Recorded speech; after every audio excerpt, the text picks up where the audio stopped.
Donc, comme on avait vu dans les diapositives avant, la vitesse de la réaction enzymatique est influencée par la concentration en substrat. On l'a déjà vu parce qu'on a tracé V en fonction de S et V augmente.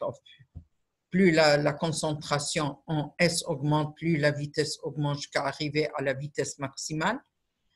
On avait vu aussi l'influence de la concentration en enzyme. On a tracé V en fonction de la concentration en enzyme et on a obtenu une droite. Donc, la vitesse est proportionnelle à la concentration en enzyme. Plus la concentration en enzyme augmente, plus la vitesse augmente.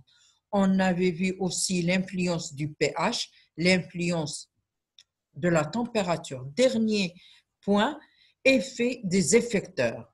Qu'est-ce que le rôle des effecteurs dans le catabolisme ou dans, on va voir, qu'est-ce qu'un effecteur? Vous l'aviez déjà vu, définition des effecteurs dans le cours de métabolisme. Il s'agit soit des activateurs, soit des inhibiteurs. Donc, c'est ces effecteurs qui régulent, qui font la régulation du métabolisme, du anabolisme ou de catabolisme. Par quoi?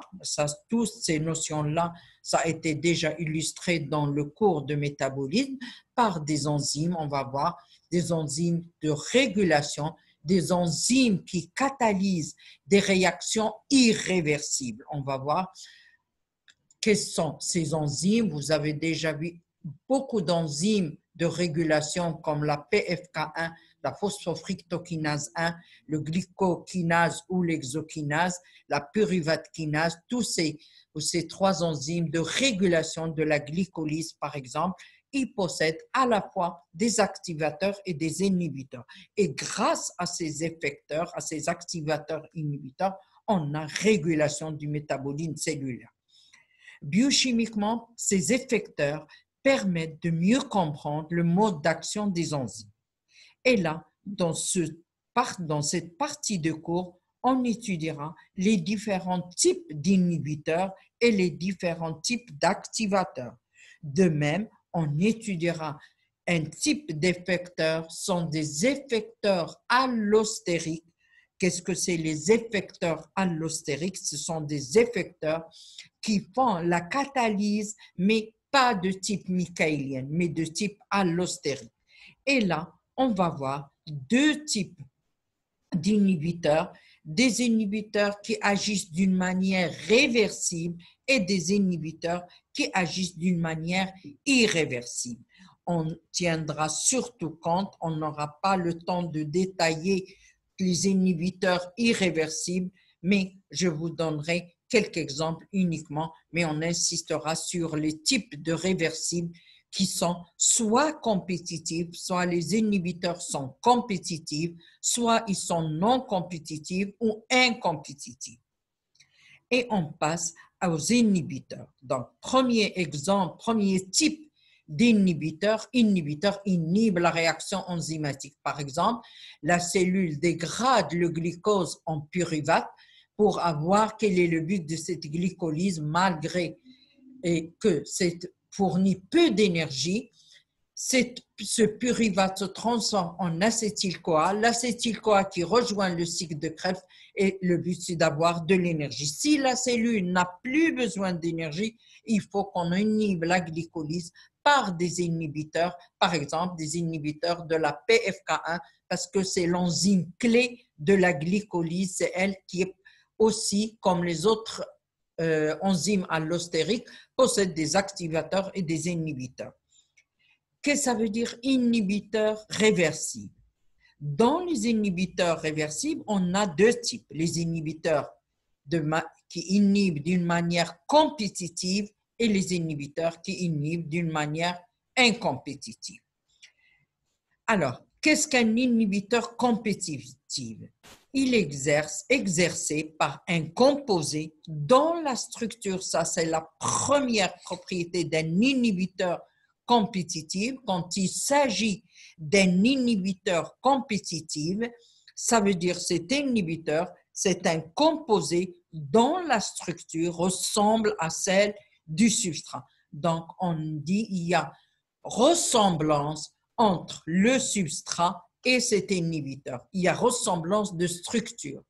Et là, en français, on dit il y a une analogie, ça c'est un terme qu'on utilise pour les inhibiteurs compétitifs, il y a une analogie de structure, il y a une ressemblance de structure. Comment je peux vous expliquer cette inhibition compétitive? L'enzyme doit fixer son substrat, E plus S qui donnera ES et elle donnera enzyme plus libre à la fin et produit. Qu'est-ce qu'elle doit aussi fixer? Si l'inhibiteur est de nature compétitive, elle doit fixer l'inhibiteur. Donc, pourquoi on appelle inhibition compétitive? Il y a compétition entre les substrats et inhibiteurs. Deux joueurs qui rentrent en compétition pour une course, pour arriver en premier dans une course. Ici, le substrat et l'inhibiteur rentrent en compétition pour se fixer sur l'enzyme. Donc, l'enzyme doit fixer à la fois le substrat pour former ES et avoir le produit, et en même temps, elle doit fixer l'inhibiteur pour inhiber l'activité de l'enzyme. E plus I, K1, EI, mais EI. Si ES se transforme en produit pour donner l'enzyme intacte et le produit, on dit le complexe EI est inactif. Qu'est-ce que ça veut dire inactif? Ça veut dire il n'aboutit pas à la formation du produit et c'est comme ça qu'on a inhibition de l'activité enzymatique. On calculera K1, concentration de E fois I sur EI et la concentration en EI, E multiplié par I sur KI. Et on arrive à V. Après tous ces calculs-là, ce que je vous demande de retenir là, je vous ai présenté V en fonction de S et 1 sur V sont des calculs de mathématiques, pas plus que ça. Et on est arrivé à 1 sur V en fonction de 1 sur S. V est égal V max fois S, Km plus 1 concentration en inhibiteur sur Ki qui est la constante d'association de E à l'enzyme. L'enzyme à l'inhibiteur plus concentration en S. Et de même, je vous ai présenté 1 sur V en fonction de 1 sur S. Et on a tracé en même temps V en fonction de S et 1 sur V en fonction, ça c'est les deux représentations qu'on a déjà vues. V en fonction de S, c'est ce qu'on appelle présentation michaélienne. 1 sur V en fonction de 1 sur S, c'est ce qu'on appelle présentation de Luinever-Eberg, présentation des inverses. Pourquoi on les appelle des 1 sur V en fonction de 1 sur S? On vous demande dans certains exercices présenter la courbe des inverses. Ça veut dire c'est l'inverse. V, l'inverse, c'est 1 sur V et S, l'inverse, c'est 1 sur S. Donc, quand on dit courbe des inverses, ça veut dire 1 sur V en fonction de 1 sur S. Et là, dans ces trois courbes, qu'est-ce qu'on a présenté? La courbe rouge, c'est V en fonction de S, que ce soit pour 1 sur S ou 1 sur V en fonction de S ou 1 sur V en fonction de S. La courbe rouge, c'est sans inhibiteur. La courbe bleue, c'est avec une concentration en inhibiteur 1 et une deuxième concentration en inhibiteur, c'est la courbe verte. Alors, de la courbe rouge sans inhibiteur, la courbe bleue, on a une concentration I, I1 et I2 pour la courbe V et I1 supérieure, la concentration en inhibiteur est plus importante dans la courbe verte que dans la courbe bleue. Qu'est-ce qu'on peut remarquer? On a tracé donc le même allure, que ce soit pour V et S ou 1 sur V sur 1, le même allure dans les trois courbes. Et comme on avait dit que la courbe des inverses de Luinever-Eberg était plus précise, qu'est-ce qu'on peut remarquer? Que le 1 sur V max ne change pas. Et là, c'est représenté, c'est le point commun entre les trois courbes sur l'axe des Y, 1 sur V max. 1 sur V max ne change pas, c'est le même point, donc V max ne change pas. Qu'est-ce qu'on peut remarquer pour moins 1 sur Km? Moins 1 sur Km diminue, ça veut dire, regardez, moins 1 sur Km, entre la verte et la bleue et la rouge. Donc, et on peut le voir aussi dans KM, KM en rouge, KM dans la présentation V en fonction de S, KM sans inhibiteur, avec KM inhibiteur et KM avec une concentration supérieure en inhibiteur. La courbe verte, la concentration en inhibiteur la plus élevée possède le KM le plus élevé. Donc, on peut le voir dans le V en fonction de S, KM augmente. Donc, et on avait déjà dit que la KM par rapport à l'affinité, plus le KM augmente, plus l'affinité diminue.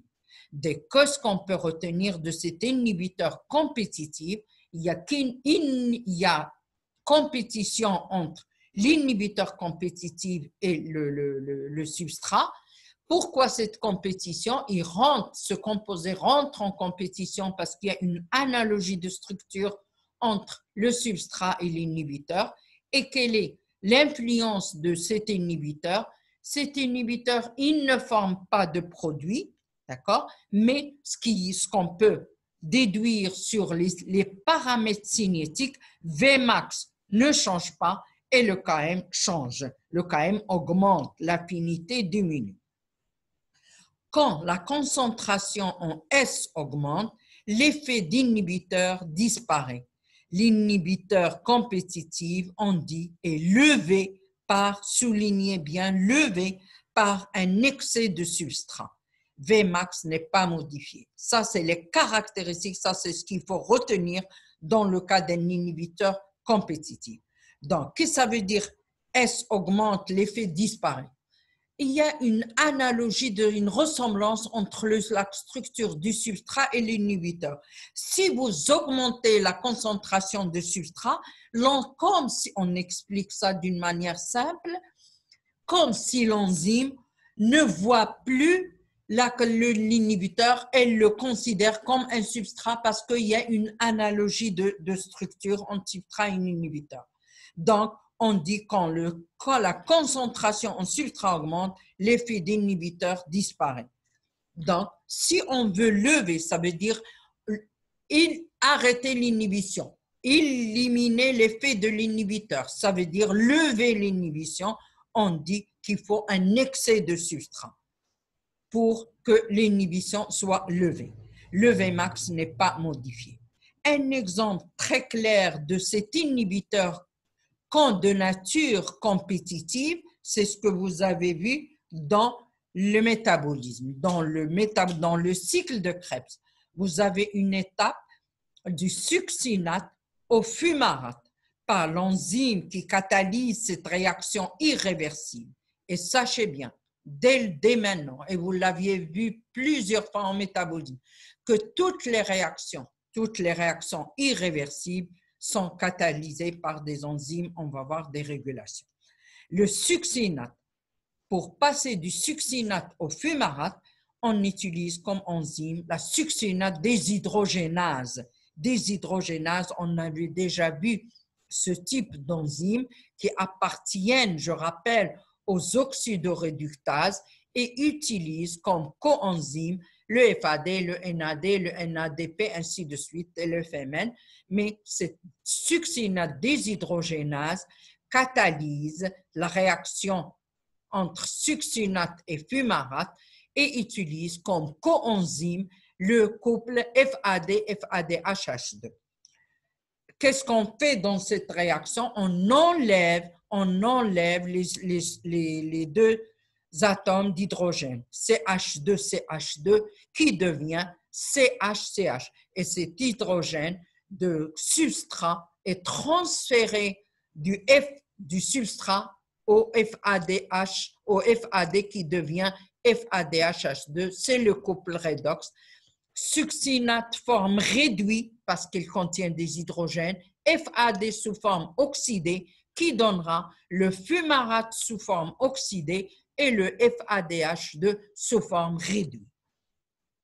Cette enzyme, qu'est-ce qu'elle possède? Pourquoi je vous ai donné cette réaction? Elle possède des inhibiteurs compétitifs. Il y a la succinate déshydrogénase possède des inhibiteurs compétitifs comme le malonate et l'oxaloacétate. On a dit compétitif parce qu'il y a une ressemblance de structure entre le substrat et l'inhibiteur. On compara le succinate au malonate. Quelle est la différence entre le succinate et le malonate? C'est une différence d'un groupement CH2. Donc, l'enzyme,